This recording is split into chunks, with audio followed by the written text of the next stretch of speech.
नमस्कार. आपण पाहतात सरस्वती पब्लिकेशन. मी प्रवीण पांडव आपलं स्वागत करतो.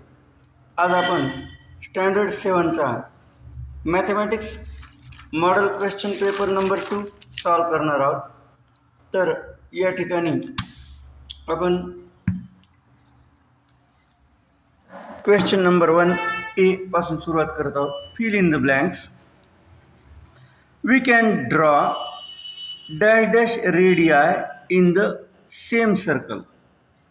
एखाद्या सर्कलमध्ये आपण किती रेडियस काढू शकतो त्याचं ते प्लुरल फॉर्म आहे.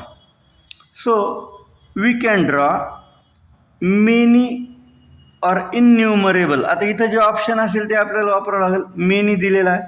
So we can draw many radii in the same circle.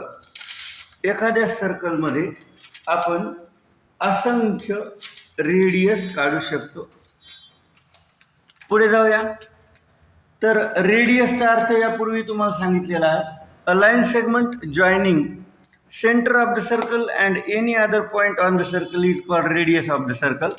तर ठीक आहे, रेडियस तुम्हाला एक काढून दाखवतो आणि एखाद्या सर्कलमध्ये आपण कशा रीतीने इन्न्युमरेबल रेडियाई काढू शकतो ते पण तुम्हाला थोडक्यात सांगण्याचा प्रयत्न करतो. Let's continue. This is a circle. Okay, पुन्हा एकदा काढा लागणार आहे. ठीक आहे, बाजूला काढून घेतो पुन्हा एकदा. थोडंसं घाई जर झाली तर आपल्याला माहिती आहे की घाईमध्ये काम व्यवस्थित होत नाही. सावकाश आपल्याला सर्कल ड्रॉ करायचा आहे.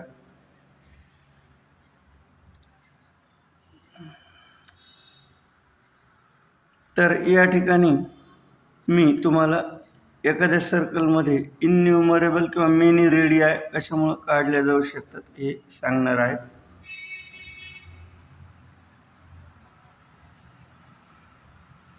तर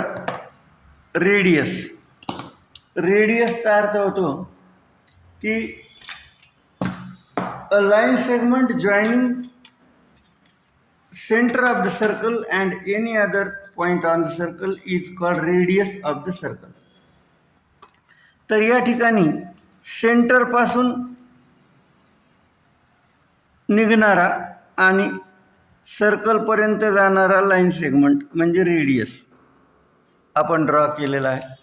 आणखीन अशी किती रेडियस ड्रॉ करू शकतो तर पहा, सेंटरपासून निघणारा आणि सर्कलवरचा कोणताही एक पॉईंट घ्या, तिथपर्यंतचा आपण एक लाईन सेगमेंट ड्रॉ केला. अशा पद्धतीने आपण सर्कलवर कितीही पॉईंट घेऊ शकतो.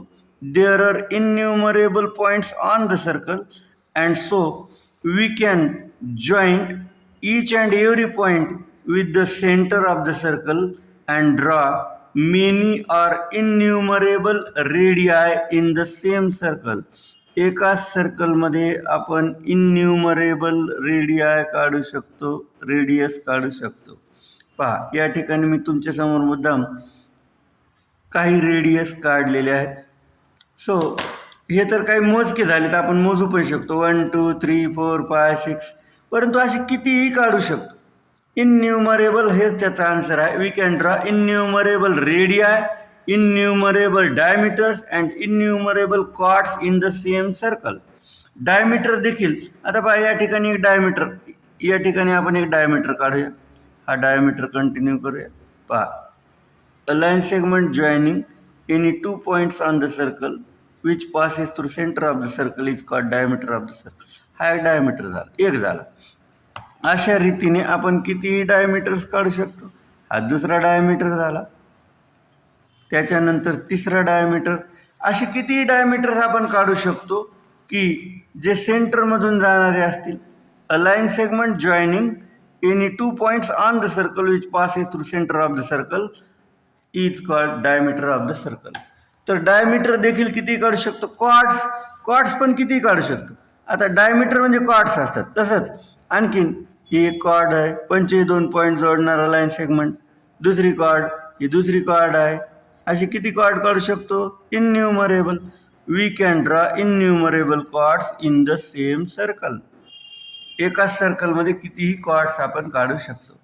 तर एकच आन्सर आहे, we can draw innumerable radii, innumerable diameters and innumerable chords in the same circle. Okay. Number of edges in a cuboid or edges म्हणजे कडा किंवा काठ. Cuboid, this is called cuboid. Number of एजेसची संख्या, याच्यावर मी एक स्वतंत्र व्हिडिओ बनवलेला आहे छोटा, तो देखील तुम्ही पाहू शकता व्यवस्थित अगदी. तर एजेस म्हणजे कडा किंवा काठ. 1 2 3 4, ह्या 4 कडा झाल्या लेंथच्या.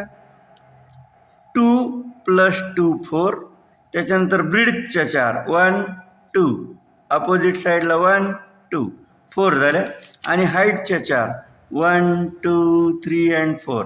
So number of edges in the cuboid are 12. Edges म्हणजे कडा किंवा काठ, काठांची संख्या किंवा कडांची संख्या 12 आहे. Rate of interest is 7 PCPA. It means interest on rupees dash dash for 1 year is ₹7. Rate of interest is 7 PCPA % per annum. Percent शब्दाचा अर्थ 100, पर्सेंट म्हणजे 100च, 100. It means interest on ₹100 for 1 year. 1 year for 1 year. Per annum means 1 year. पर म्हणजे 1. हां, तर 7. In any partnership, profit or loss is shared in the proportion of. कोणत्याही इन्व्हेस्टमेंटमध्ये profit किंवा loss जो आहे तो कशा पद्धतीनं शेअर केला जातो, कोणत्या प्रमाणात शेअर केला जातो. Is shared profit or in any proportion in any partnership, profit or loss is shared in the proportion of investment.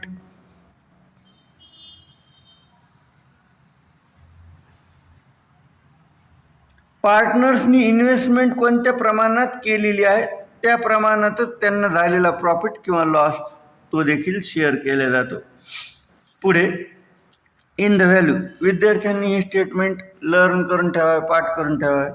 In any partnership, profit or loss is shared in the proportion of investment or their investment. If the value of pi has not been given in the problem, it is taken to be. जर प्रॉब्लेममध्ये पायची value दिलेली नसेल तर आपण खालीलप्रमाणे घ्यावी. 22/7, 7/22 or 22/7. तर value of पाय इज फिक्स्ड और कॉन्स्टंट अँड इट इज 22/7. 22/7. इथं दुसरं ऑप्शन दिलेलं नाही तर आपण कॉमन फ्रॅक्शनच्या ऐवजी 3.14 हा देखील पर्याय जर असेल तर निवडू शकतो. 3.14 हा डेसिमल फॉर्म आहे. द व्हॅल्यू ऑफ पाय is in decimal form written or considered as 3.14. Next question, sub question B. Match the following. Circumference C is equal to 2r pi r pi d d divided by 2. So there are two formulas for finding circumference of a circle and they are pi d or 2 pi r. So we have pi d here. Let's write pi d. Circumference of a circle is equal to pi d. Then diameter of a circle is equal to 2r. 2 into r or 2 into radius. 2r is the formula, or 2r is equal to diameter of the circle. Radius of the circle is equal to diameter divided by 2. Radius is half of its diameter. So diameter divided by 2. Diameter is twice of its radius. Radius is half of its diameter. Diameter आणि रेडियसचा संबंध या अगोदरच्या पेपरमध्ये देखील समजावून सांगितलेला आहे. Next, write the theorem of Pythagoras. So the theorem of Pythagoras is in a right angled triangle. विद्यार्थी मित्रांनो, पायथागोरस थेरम हा राईट अँगल्ड ट्रँगलशी संबंधित आहे.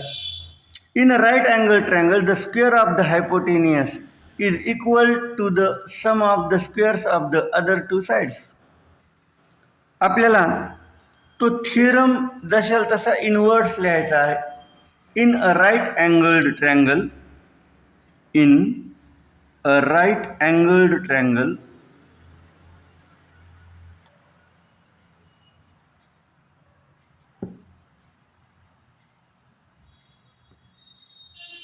in a right angled triangle, the square of the hypotenuse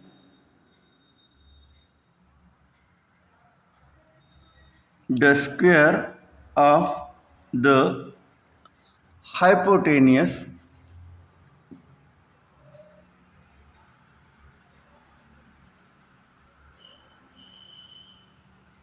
the square of the hypotenuse is equal to the sum is equal to the sum of the squares of the other two sides of the squares of in a right angle triangle the square of the hypotenuse is equal to the sum of the squares of the other two sides, squares of the other two sides.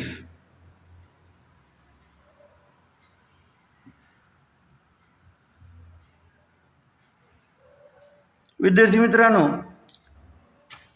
याचाच अर्थ आपण जो हायपोटेनियसचा formula वापरतो तो अर्थ होतो.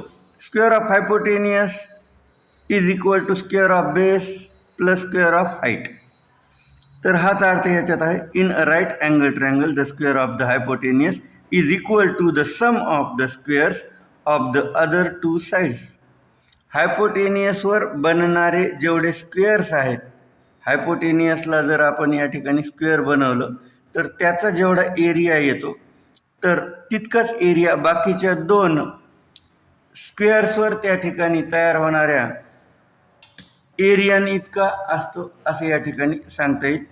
तर विद्यार्थी मित्रांनी हा जो थिअरम आहे तो लर्न करून ठेवा, परीक्षेत लिहिण्यासाठी उपयोगाला येईल. त्याच्यानंतर पुढे जाऊया. Question number 2, solve the following sub question. Question number 2, solve the following sub question. Length, breadth and height of a cuboid are 8, 5 and 3.5 meter respectively.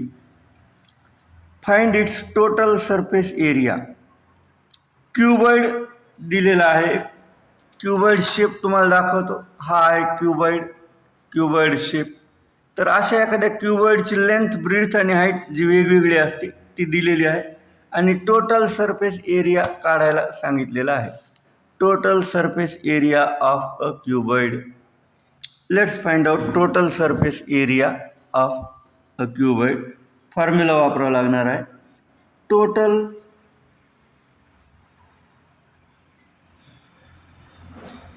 surface area of a cuboid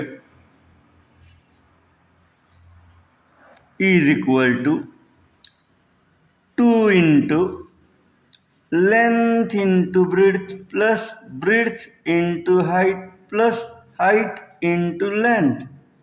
हा आहे फॉर्म्युला.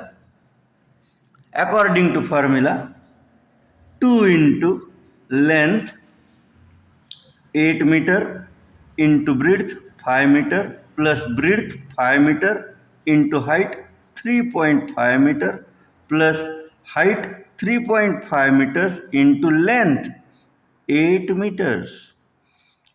अकॉर्डिंग टू फॉर्म्युला सगळ्या figures किंवा ज्याला आपण सगळ्या संख्या ज्या आहेत त्या आपण या ठिकाणी लिहिलेल्या आहेत. Now let's solve the brackets first. हे ब्रॅकेट आपल्याला अगोदर सोडवायचे. हे एकच एक्सप्रेशन आपण कन्सिडर केलं तर यामध्ये 3 मल्टिप्लिकेशन आणि 3 ॲडिशन आलेले. तर नियमानुसार अगोदर सगळे आपल्याला मल्टिप्लिकेशन सोडून घ्यावे लागतील. एकाच एक्सप्रेशनमध्ये मल्टिप्लिकेशन, ॲडिशन, सबट्रॅक्शन इत्यादी एकापेक्षा जास्त ऑपरेशन्स असतील तर मल्टिप्लिकेशन आणि डिव्हिजनचे ऑपरेशन्स अगोदर आलेल्या क्रमाने सोडवावेत आणि त्यानंतरच ॲडिशन, सबट्रॅक्शन सोडवावेत. तर या ठिकाणी आपल्याला अगोदर मल्टिप्लिकेशन सोडवायचे असते, हे लक्षात घ्यावे विद्यार्थ्यांनी. तर मल्टिप्लिकेशन सोडून घेऊ आणि इंटू 2 हे सगळ्यात शेवटी सोडवायचे, कारण की ते ब्रॅकेटच्या बाहेर आहे. तर अगोदर पूर्ण ब्रॅकेट सोडून घेणं आवश्यक आहे. 2 इंटू 8 5 जर 40 प्लस 5 इंटू 3.5. Okay, 5 into 3.5. विद्यार्थ्यांनी इथेच बाजूला 5 इंटू 3.5 किंवा 3.5 इंटू 5 करू शकतात. 3.5 इंटू 5. 5 5 जर 25, 5 3 जर 15, plus 2 17. Decimal point after one digit from right side 17.5. So 17.5. Then plus 3.5 into 8. 3.5 into 8. Let's calculate 3.5 into 8. 8 5 are 40. 8 3 are 24 plus 4 28. Decimal point after one digit from right side. विद्यार्थी मित्रांनो, multiplication करताना decimal point नाही असं समजून multiplication करावे आणि त्यानंतर decimal point नंतर जितके डिजिट्स असतील राईट साईडने उजवीकडून आपण तितके डिजिट सोडून डेसिमल पॉईंट द्यायचा असतो. कधी कधी दोन्ही संख्यांमध्ये म्हणजेच खालच्या आणि वरच्या दोन्ही संख्यांमध्ये डेसिमल पॉईंट असेल तर डेसिमल पॉईंट नंतर टोटल डिजिट किती आहेत ते काउंट करून आपल्याला उजवीकडून तितके डिजिट सोडून डेसिमल पॉईंट द्यायचा असतो. या ठिकाणी 28.0 हे आन्सर आलेलं आहे. 28.0. Now let's find out the sum of 40 plus 17 plus 5 plus 28.0. So हे ॲडिशन करण्यासाठी आपल्याला डेसिमल खाली डेसिमल पॉईंट येणे आवश्यक आहे. तर ॲडिशन करून घेऊ. या ठिकाणी बाजूला जागा आहे. 40ची अरेंजमेंट करताना 40.0 घ्यावं लागणार आहे मनाने, कारण की एवढ्या एका संख्येमध्येच डेसिमल पॉईंट नाही, बाकीच्या दोन्ही संख्यांमध्ये डेसिमल पॉईंट आहे. आणि ॲडिशन सबट्रॅक्शनचा रूल आहे, डेसिमल खाली डेसिमल येणं आवश्यक आहे ॲडिशन करताना. अगदी आन्सरमधलं डेसिमल देखील त्याच्या खाली येणं आवश्यक आहे. त्याच्यानंतरची संख्या आहे 17.5 and lastly 28.0. Let's calculate the sum of the three numbers. 5, then 7 plus 8 15 carried over 1, 4 plus 1 5 plus 1 6 plus 2 6 plus 2 8, 85.5. So the answer of the brackets is 85.5. 2 into 85.5. जो ब्रॅकेट सोडवला तो उडवला, काढून टाकायचा. फक्त एवढं मल्टिप्लिकेशन आता शिल्लक राहिलेलं आहे. तुम्ही ते व्हर्टिकल अरेंजमेंटने जसं बाकीचं केलेलं आहे त्या पद्धतीने सोडवू शकता. व्हर्टिकल अरेंजमेंटने 85.5 इंटू 2 इथंच करून घेऊ आपण. इंटू 2. 2 5 जर 10 कॅरीड ओव्हर 1. 2 5 जर 10 प्लस 1 11 हे मार्क्स आहेत. तर 11 कॅरीड ओव्हर 1. 2 8 जर 16 प्लस 1 17. सो 1710 डेसिमल पॉईंट नंतर एक डिजिट आहे, उजवीकडून एक डिजिट नंतर डेसिमल पॉईंट देऊ. 171.0 means 171. So is equal to 171 आपण काढत होतो टोटल सरफेस एरिया नेहमी स्क्वेअर सेंटीमीटर किंवा स्क्वेअर मीटर ह्या युनिटचा वापर करून लिहिलं जातं, म्हणून स्क्वेअर सेंटीमीटर नाही ते मीटर आहे म्हणून metre, square metre. So final answer is 171 square meters. Find the total surface area. Therefore, total surface area is equal to 171 square meters. Next sub question. The perimeter of a rectangle is 64 centimeter. एका रेक्टँगलचं perimeter 64 centimetre आहे. If its breadth is 15 centimetres, what is the length? एखाद्या रेक्टँगलचं या ठिकाणी perimeter दिलेलं आहे. Perimeter of a rectangle. आपण एक रफ रेक्टँगल या ठिकाणी ड्रॉ करून घेऊया, रफ रेक्टँगल, आणि त्याचे मेजरमेंट्स लिहूया. तर हा आहे एक रफ रेक्टँगल या ठिकाणी मी ड्रॉ करत आहे. आपल्याला एक्झाम्पल समजण्यासाठी त्याच्यामुळे मदत होते. तर हा झाला रफ रेक्टँगल. हे काय आपण कन्स्ट्रक्शन वगैरे केलेलं नाही आहे की अगदी तंतोतंत रेक्टँगल. ठीक आहे, आपल्याला समजण्यापुरतं रेक्टँगल झालेलं आहे. तर याला आपण नाव द्यायचं तर नाव पण देऊ शकतो, पण आवश्यकता नाही. याचं परिमीटर दिलेलं आहे. Perimeter of the rectangle. The given things are perimeter of the rectangle. Perimeter is equal to 64 centimetre. सेंटीमीटरमध्ये दिलेले. परिमीटरचा अर्थ तुम्हाला माहिती असेल विद्यार्थी मित्रांनो. तर perimeter is equal to the sum of all sides in a polygon.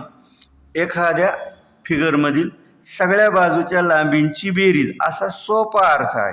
आता प्रत्येकाचा फॉर्म्युला वगैरे वेगळा आहे, परंतु अर्थ असा आहे की सगळ्या बाजूच्या लांबींची बेरीज म्हणजे परिमीटर.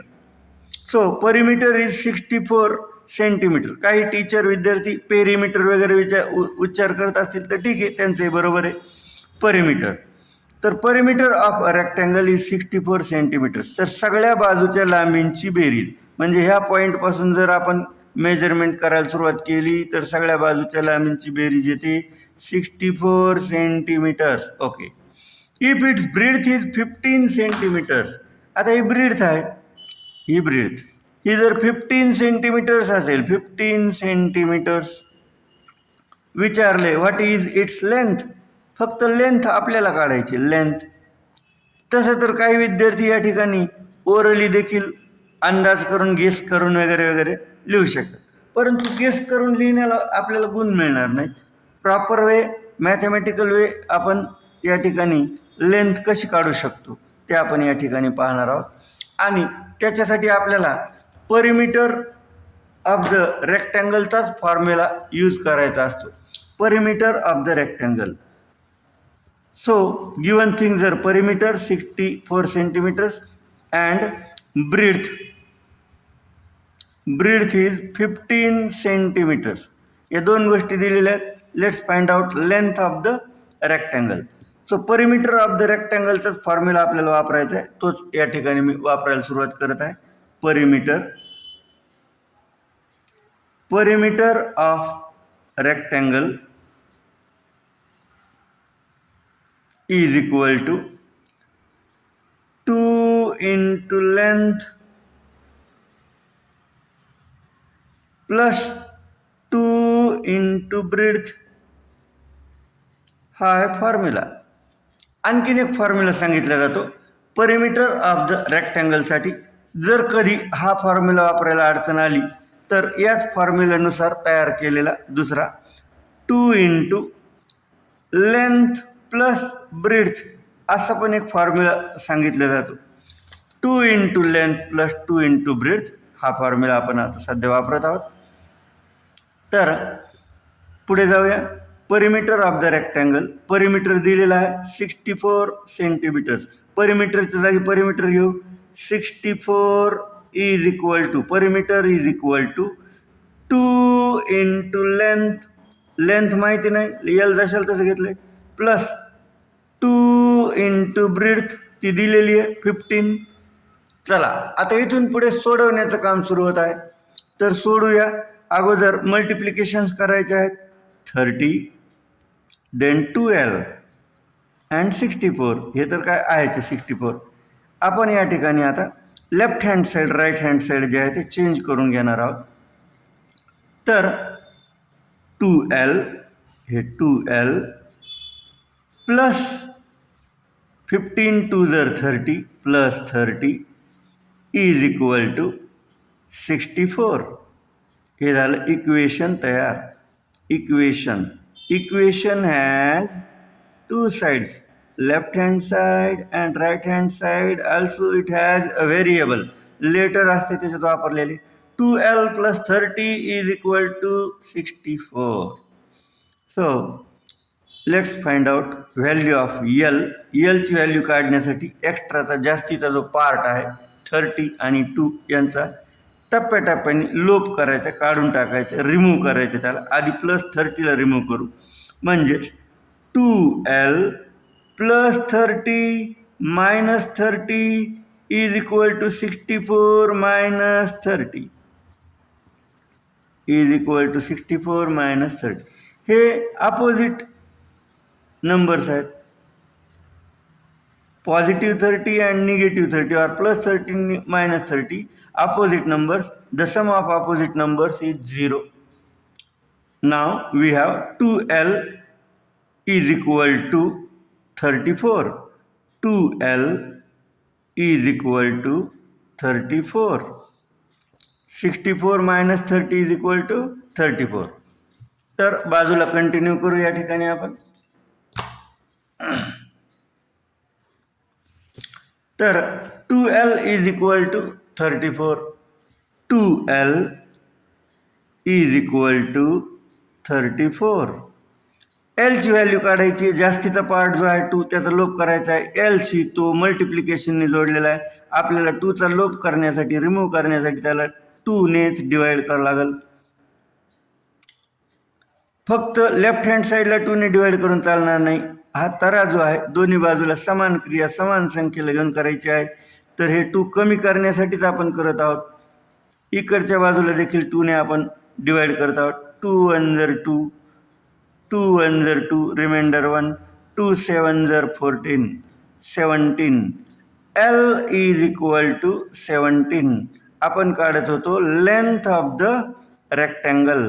देअरफॉर बाकीचे मेजरमेंट सगळे सेंटीमीटरमध्ये दिलेले आहेत. Therefore length of the rectangle, the length of the rectangle is equal to 17 centimeters. Final answer 17 centimeters. विद्यार्थी मित्रांनो, अशा रीतीने आपण लेंथ किंवा ब्रेड्थ कोणतीही एक गोष्ट जर गाळलेली असेल तर आपण हाच फॉर्म्युला वापरून परिमीटरचा, म्हणजे तुम्हाला परिमीटर जरी काढायचे तरी हाच फॉर्म्युला वापरायचा आहे. जर तुम्हाला लेंथ काढायची आहे हाच फॉर्म्युला वापरायचा आहे. जर तुम्हाला ब्रीड्थ काढायची आहे तरी पण हाच फॉर्म्युला वापरायचा. तर अशा रीतीने आपण बी सब क्वेश्चन या ठिकाणी कंप्लीट केलेला आहे. पुढे जाऊया. सब क्वेश्चन सी. सब क्वेश्चन सी आहे, what is the area of a triangle with base 6.4 centimetre and height 14 centimetre. एक आपण रफ ट्रायंगल या ठिकाणी ड्रॉ करून घेऊया. रफ ट्रायंगल ड्रॉ करूया. तर ज्याला हाईट आणि ब्रीड्थ असेल असा एक रफ ट्रायंगल तुमच्या समोर मी ड्रॉ करून घेत आहे. राईट अँगल ट्रायंगल नाही, हा साधा ट्रायंगल आहे. असं नाही सांगितलेलं की हा राईट अँगल्ड ट्रायंगल वगैरे आहे म्हणून, असं नाही सांगितलेलं. तर हा एक असा ट्रायंगल आहे. तर हा एक रफ ट्रायंगल आहे. जरुरी नाही की मेजरमेंट जसे दिलेले आहेत तसे मेजरमेंट्स जुळतील म्हणून. तर हा एक रफ ट्रायंगल आहे. पुढे जाऊया. तर मेजरमेंट्स लिहूया. Base 6.4 centimetres and height.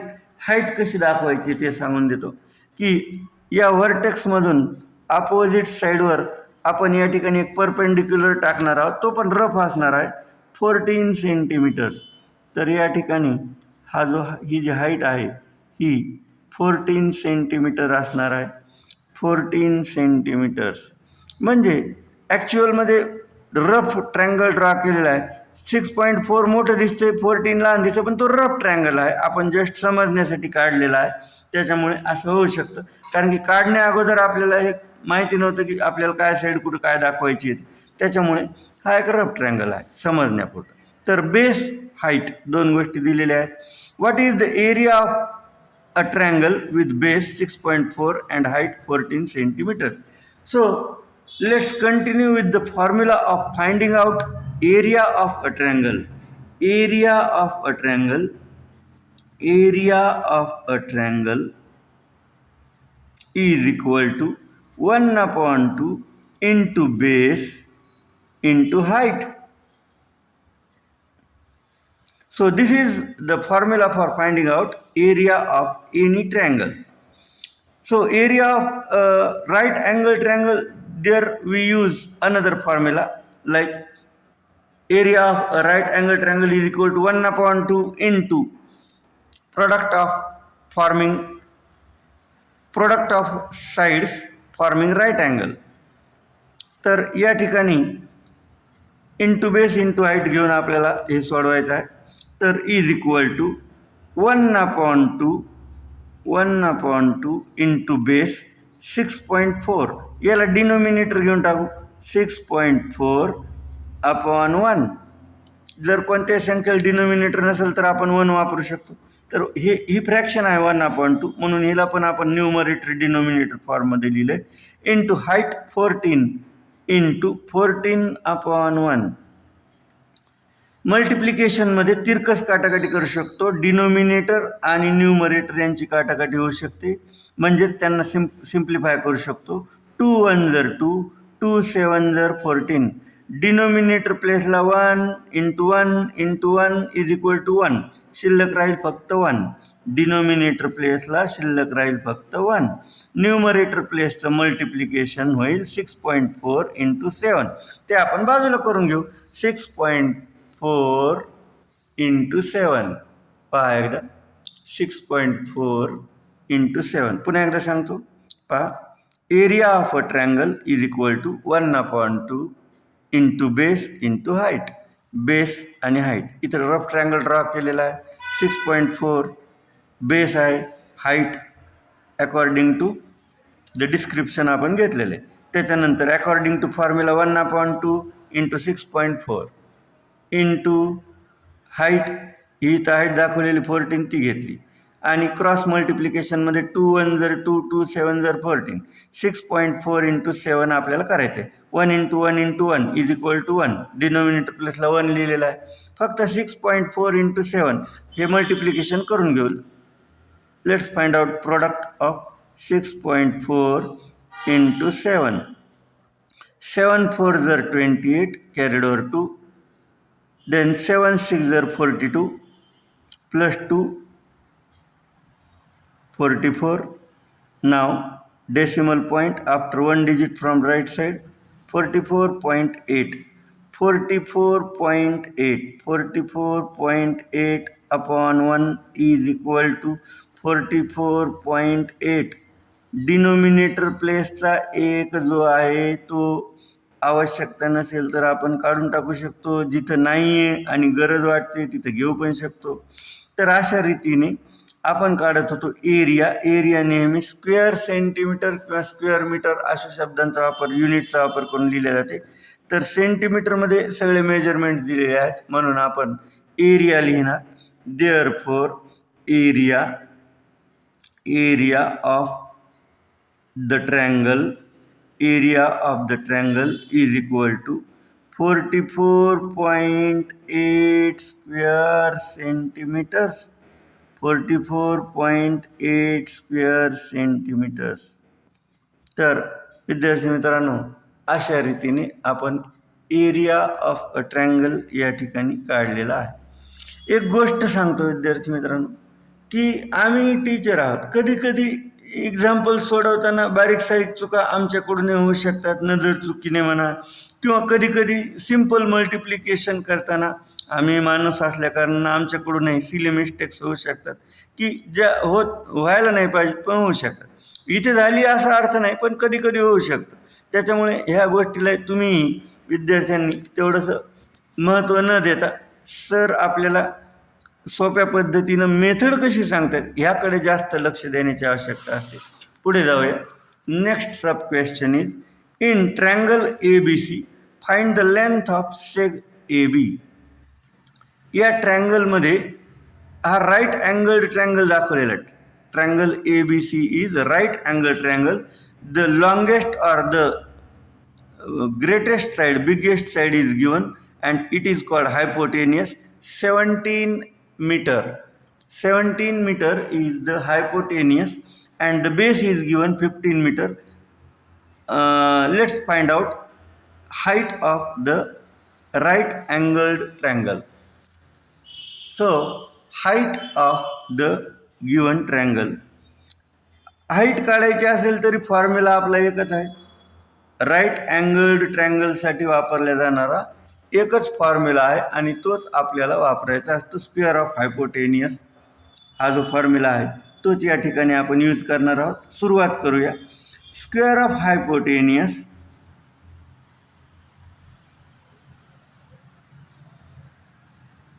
Is equal to square of base plus square of height.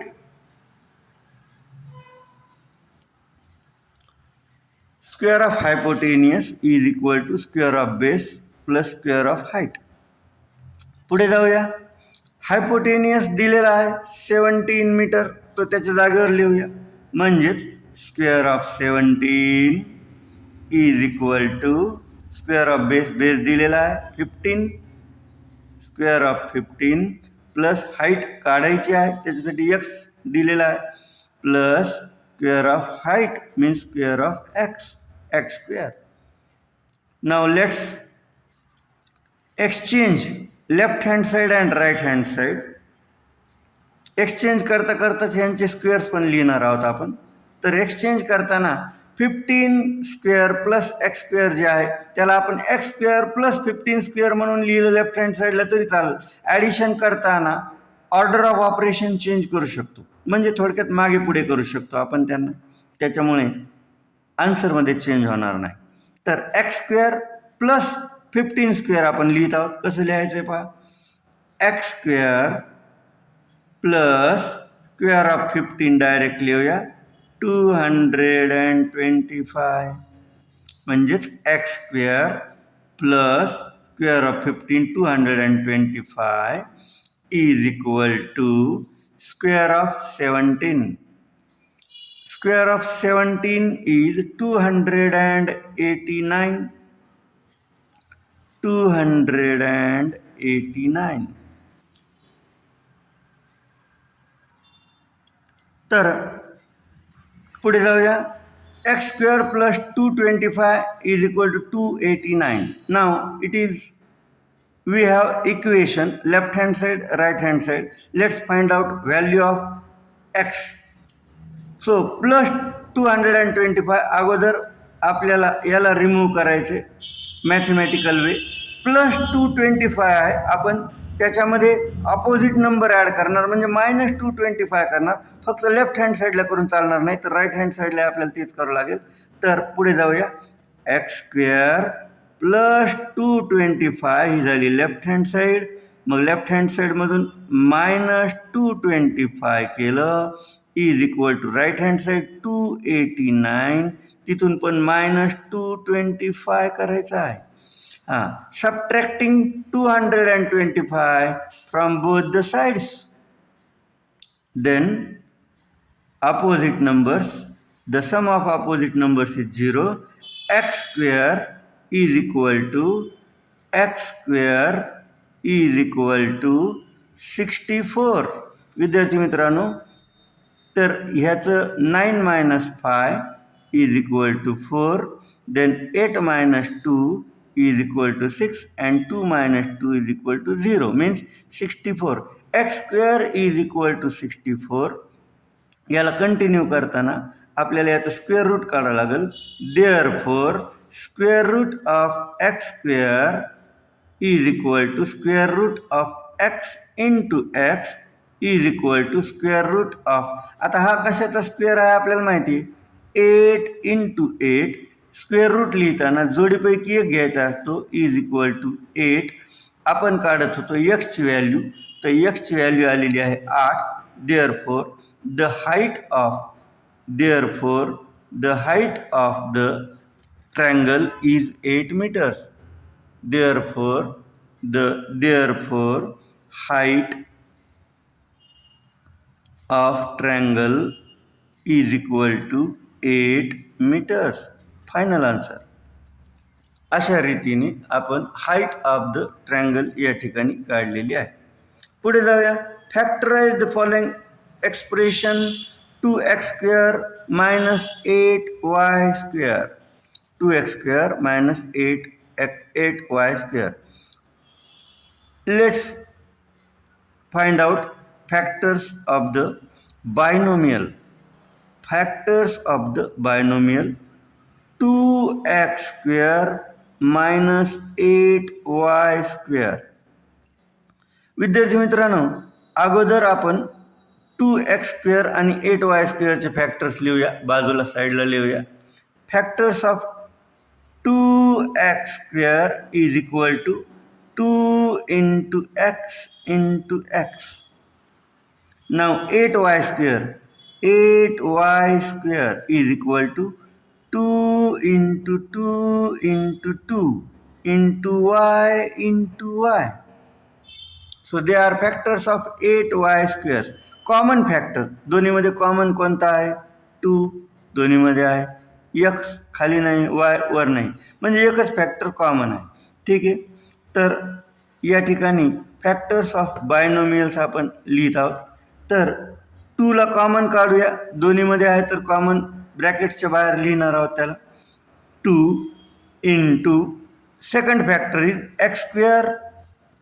राहिलेला उरलेला फॅक्टर आपण ब्रॅकेटमध्ये लिहिणार आहोत. एक्स स्क्वेअर याच्यातलं कॉमन 2, याच्यातलं आणि याच्यातलं दोन्हीमध्ये कॉमन आहे म्हणून 2ला बाहेर लिहिलं आहे आपण. आणि मग पहिल्या फॅक्टरमधील जो सेकंड फॅक्टर आहे, पहिल्या टर्ममधील सेकंड फॅक्टर म्हणजे कॉमन बाजूला काढल्यानंतर राहणारा x into x.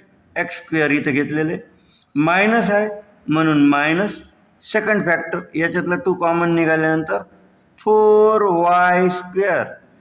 4y square.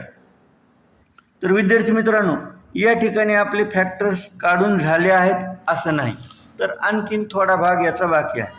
तर एक्स स्क्वेअर, आता ह्या 2ला बाजूला ठेवून एक्स स्क्वेअर मायनस 4y स्क्वेअरचा जर विचार केला तर स्क्वेअर ऑफ बायनोमियल म्हणजे कोणत्या फॉर्ममध्ये आलेला आहे? तर ए स्क्वेअर मायनस बी स्क्वेअर या फॉर्ममध्ये आलेला आहे. ए स्क्वेअर मायनस बी स्क्वेअर. ए स्क्वेअर मायनस बी स्क्वेअर कशाचे एक्सपेन्शन आहे? ए प्लस बी. मी लिहून दाखवतो. आपला एक्सपेन्शन फॉर्म्युला आहे, तो लिहून दाखवल्यावर तुमच्या लक्षात येईल की A plus B into A minus B is equal to A square minus B square. यालाच उलटं जर लिहिलं तर हे एक्झाम्पल सोडवणं आपल्याला सोपं जाईल. म्हणजे काय? A square minus B square according to formula सोडूया आपण. A square minus B square is equal to the sum of the 2 terms into the difference between the same 2 terms. तर हाच फॉर्म्युला आपण इथे वापरत आहोत. तर ह्या 2ला तोपर्यंत आपण झाकून ठेवूया.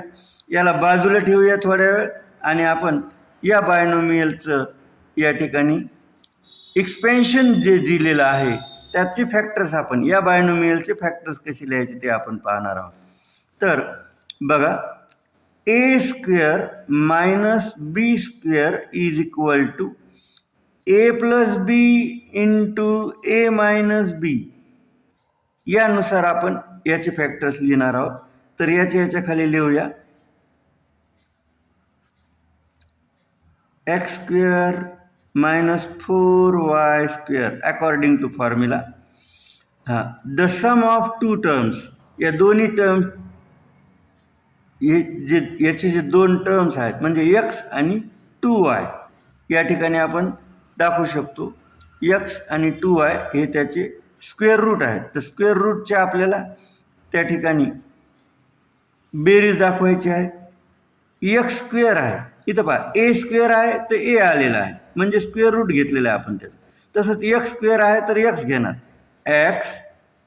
एक्स प्लस 4y, 4चं स्क्वेअर रूट 2 आहे आणि वाय स्क्वेअरचं स्क्वेअर रूट वाय आहे. X plus 2y into x minus 2y.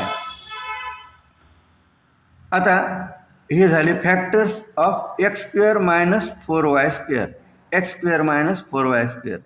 ते लिहूया इथं factors, x plus 2y into x minus 2y. आणि हे जे 2 आहेत अगोदरचे ते जशाल तसे आपण या ठिकाणी लिहिणार आहोत. म्हणजेच final answer factors of the given binomial are 2 into x plus 2y into x minus 2y. हे फायनल आन्सर होईल आपलं. तर next question, F question, 10 men take 4 days to complete the task of building a room. एक room बांधण्यासाठी 10 माणसांना 4 दिवस लागतात. 4 दिवस, 10 men take, 10 माणसं 4 दिवस घेतात किंवा 4 दिवस त्यांना लागतो. How many days would 8 men take? तर 8 मजुरांना किंवा 8 व्यक्तींना, कामगारांना किती त्या ठिकाणी दिवस लागतील असं विचारलेलं आहे. तर या ठिकाणी मी तुम्हाला सोपा एक टेबल दाखवणार आहे आणि अकॉर्डिंग टू टेबल आपण सोडवणार आहोत. तर या ठिकाणी आपण छोटासा टेबल ड्रॉ करत आहोत.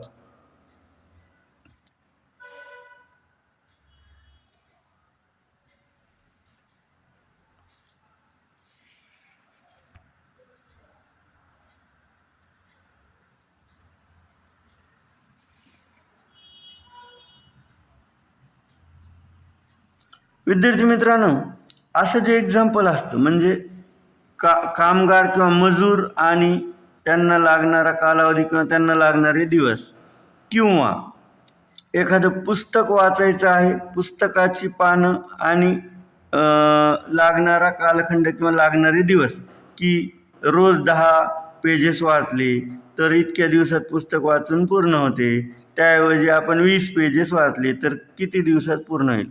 अशा प्रकारचे जे एक्झाम्पल्स असतात, मजूर आणि कामाला लागणारे दिवस किंवा वाचायचे पुस्तक आणि त्या पुस्तक वाचण्यासाठी लागणारे दिवस, अशा प्रकारचे एक्झाम्पल्स जे असतात ते सहसा इनव्हर्स प्रपोर्शनचे असतात. Inverse proportion. तर हे एक्झाम्पल देखील इनव्हर्स प्रपोर्शनचं आहे. एक क्वांटिटी कमी झाली की दुसरी वाढते. 10 men take 4 days. बघा, तुम्हाला सोप्या भाषेत समजावून सांगतो. 10 माणसांना हे काम करण्यासाठी, रूम बांधण्याचे काम करण्यासाठी 4 दिवस लागतात.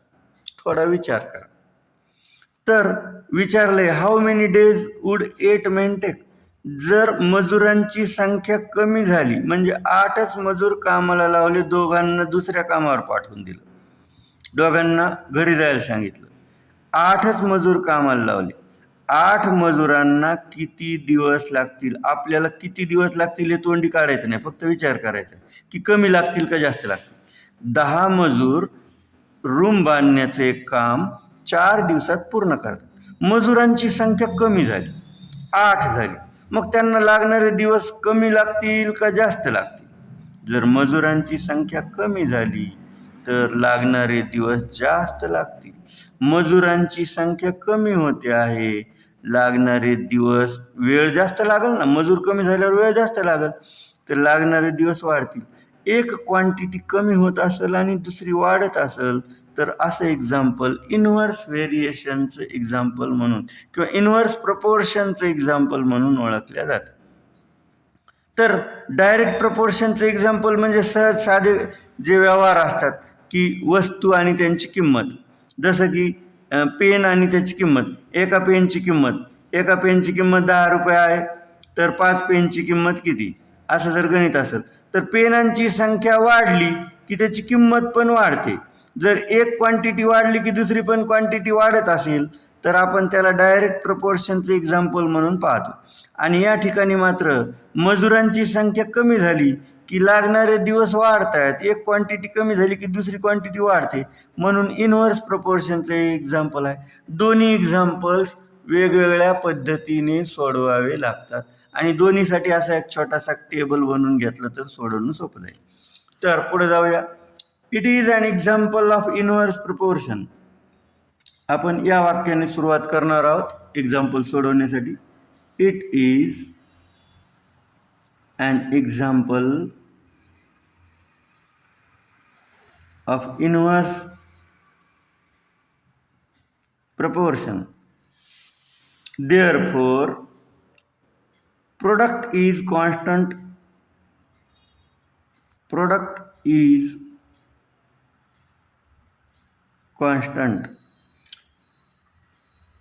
If the example is of inverse proportion, product is constant.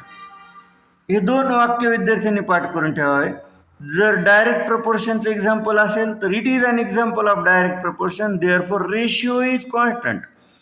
In a direct proportion ratio is constant. जर एक्झाम्पल डायरेक्ट प्रपोर्शनचे असेल तर रेशिओ इज कॉन्स्टंट. नाव प्रोडक्ट इज कॉन्स्टंट. दोन्ही अपोजिट क्रिया आहेत. प्रोडक्ट म्हणजे गुणाकार, गुणाकाराचे आलेले उत्तर. रेशिओ ही भागाकाराची क्रिया दाखवते, न्यूमरेटर डिनॉमिनेटर फॉर्म दाखवतो. या ठिकाणी प्रोडक्ट इज कॉन्स्टंट. ठीक आहे, तर या टेबलमध्ये काय करायचं ते सांगतो. नंबर ऑफ मेन, दोन क्वांटिटीज कोणचे कोणचे आहेत, number of men and days. तर आपण थोडक्यात लिहू शकतो number of men and days. या ठिकाणी आपण लिहिणार आहोत प्रोडक्ट फॉर्म आणि प्रोडक्ट. जर डायरेक्ट प्रपोर्शनचं एक्झाम्पल असेल तर इथं आपण लिहिणार रेशिओ आणि simplest form, ratio and simplest form. ठीक आहे, पुढे जाऊया. तर number of men, if 10 men take 4 days. Example जसं लिहिलेलं तसं वाचलं तर लक्षात येईल. If 10 men take 4 days, how many days. आता डेज किती दिलेले आहेत माहीत नाही. हाऊ मेनी डेज, तिथे एक्स आपण लिहूया. How many days would 8 men take. Number of men 8. याच्यातल्या संख्या बरोबर त्याच बॉक्समध्ये आल्या पाहिजे, नसतं पुन्हा एक्झाम्पल चुकू शकतो. तर या ठिकाणी प्रोडक्ट फॉर्म आपण लिहित आहोत. प्रोडक्ट म्हणजे गुणाकार, 10 × 4 प्रोडक्ट फॉर्म. याचं प्रोडक्ट जे आहे ते 40 येणार आहे. त्याच्यानंतर यांचं प्रोडक्ट लिहिणार आहोत 8x.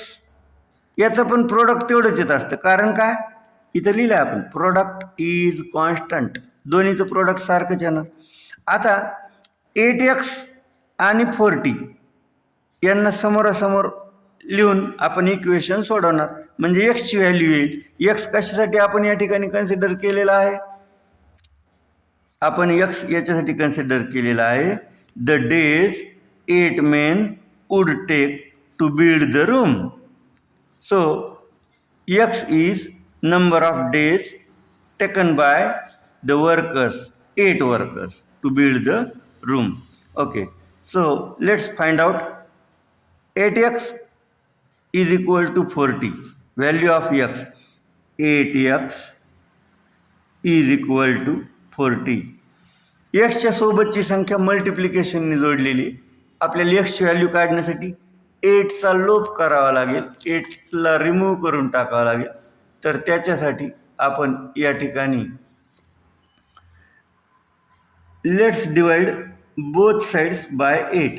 8नेच का? या 8चा लोप करायचा तर 8नेच करावं लागेल डिवाइड. डिवाइडच का? हे मल्टिप्लिकेशननं जोडलेलं आहे म्हणून अपोजिट ऑपरेशन करावं लागेल हे 8 काढून टाकण्यासाठी. मग फक्त लेफ्ट हँड साईडला 8ने डिवाइड करून चालणार नाही, म्हणून राईट हँड साईडला देखील 8ने डिवाइड करतो आहोत. So x is equal to 8 5 जर 40, x इज इक्वल टू 5. आपण काढत होतो एक्सची व्हॅल्यू. एक्सची व्हॅल्यू म्हणजेच the days taken by the 8 men or 8 workers. How many days would 8 men take. आपण हेच सेंटेन्स जे आहे त्याचा वापर करून वर्ड इनवर्ड्स आन्सर लिहू शकतो. देअरफोर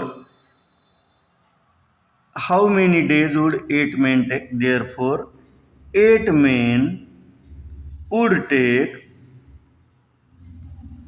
take आलेला आन्सर 5 days. 5 days. तर अशा रीतीने आपण आज क्वेश्चन 1 आणि क्वेश्चन 2 कंप्लीट केलेले आहेत. तर स्टँडर्ड 7च्या विद्यार्थ्यांसाठी हा मॉडेल क्वेश्चन पेपर नंबर 2 आहे मॅथमॅटिक्सचा, ज्याच्यामध्ये आज आपण क्वेश्चन 1 आणि क्वेश्चन 2 कंप्लीट केलेले आहेत. याच्यातला क्वेश्चन 3 आणि क्वेश्चन 4 असे 2 क्वेश्चन राहिलेले आहेत, जे की आपण पुढच्या पार्टमध्ये त्या ठिकाणी घेणार आहोत. हा पार्ट 1 आहे, model question paper number 2 part 1 standard 7. विद्यार्थी मित्रांनो, तुमच्या काहीही अडचणी असतील, कोणत्याही एक्सरसाइज संबंधी टेक्स्टबुकमधील अडचणी असतील, तर त्या अडचणी तुम्ही कमेंट करा. मी प्रामाणिकपणे तुमच्या अडचणी दूर करण्याचा प्रयत्न करील. तुम्हाला कोणता चॅप्टर, कोणता लेसन हार्ड वाटतो, डिफिकल्ट वाटतो ते सांगा. कोणत्या एक्सरसाइजमधलं कोणतं एक्झाम्पल तुम्हाला हवं आहे ते सांगा.